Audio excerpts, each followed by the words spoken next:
আজকের দিনটি শুরু হয় ভগবানের প্রসাদ খাওয়া নিয়ে। আজ ছিল ইতু পূজা, তাই মায়ের হাতে সেই পুজো করা প্রসাদ খেয়ে আজকে দোকানের কাজের জন্য বেরিয়ে পড়লাম। রাস্তা দিয়ে যাওয়ার সময় দেখি ছোট ছোট কুকুরের বাচ্চাগুলো কি সুন্দর খেলা করছে, তাদের সঙ্গে আমিও যেন খেলতে লাগলাম। কি সুন্দরটাই না লাগছে। বাজার থেকে মাছ নিয়ে এসেছিলাম, সেইটা আমি বউয়ের হাতে দিয়ে দিলাম। বউ তো রেগে বম, কারণ আজকেও যেন মনে হচ্ছে দেরি করে ফেলেছি। কিন্তু ঘড়ি দেখছি না, এমন কিছু দেরি হয়নি, সবে মাত্র 11টা বাজছে। তাড়াতাড়ি ঝটপট করে সমস্ত দোকানের কাজ করে ফেললাম। আর এই দিকে চলে এসেছে আমাদের এই পুচকু সোনা। দেখো কি সুন্দর হাসছে এবং গরম জলের বালতি নিয়ে খেলছে। আর আমি দোকানে কাজ করতে বসে গেছি। সব কিছু করা হলেও যেন আধা ছেলাটা যেন বাকি ছিল, সেটাকে তাড়াতাড়ি সেরে নিলাম। যেহেতু তাড়াতাড়ি দোকান খুলতে হবে, তার জন্য বাড়িতেই আজকে চাউমিন সেদ্ধ করতে বসিয়ে দিলাম। এখানে প্রায় 1 কিলো মতন চাউমিন আছে, যেটা আজকে সিদ্ধ করলাম। দেখা যাক বেচা কেনা হয় কিনা, আশা করি হয়ে যাবে। তোমাদের ভালোবাসা আছে, ভগবানের আশীর্বাদ আছে।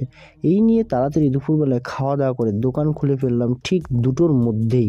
দোকানের সামনের রাস্তাটা প্রায় 6 থেকে 8 মাস ধরে ঠিক করার কথা চলছে, যেটা আজও ঠিক হয়নি। অত্যন্ত ধুলো ওড়ে, তাই তাড়াতাড়ি জল দিয়ে সব কিছু ঠিকঠাক করে নিলাম যাতে ধুলোগুলো না ওড়ে।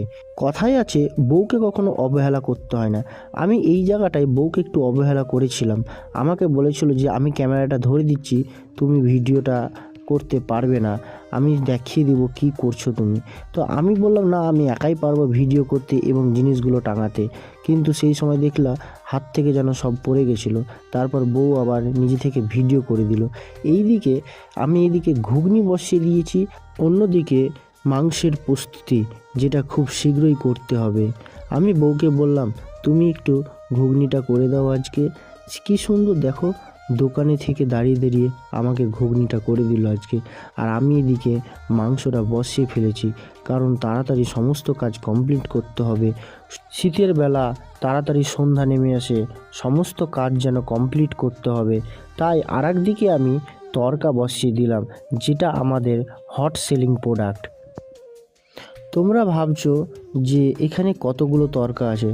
আমি নিজেও জানি না বন্ধু, এখানে কতগুলো তড়কা আছে বা কত প্লেট তড়কা আছে। আমি প্রতিদিন 1 কড়াই করে করি, যেটা তোমাদের আশীর্বাদ এবং ভালোবাসাতে প্রতিদিন 1 কড়াই তড়কা কেটে যায়। তোমরা দেখছো এখানে কত তেল, চিন্তা করো না, এই তেলটা আস্তে আস্তে সব শুষে নেবে। আমরা এই তেল যদি বেঁচে থাকে, তাহলে এই তেল দিয়েই পরে আবার কাস্টমারকে তড়কা করে দিই। এই দিকে সন্ধ্যা লেগেই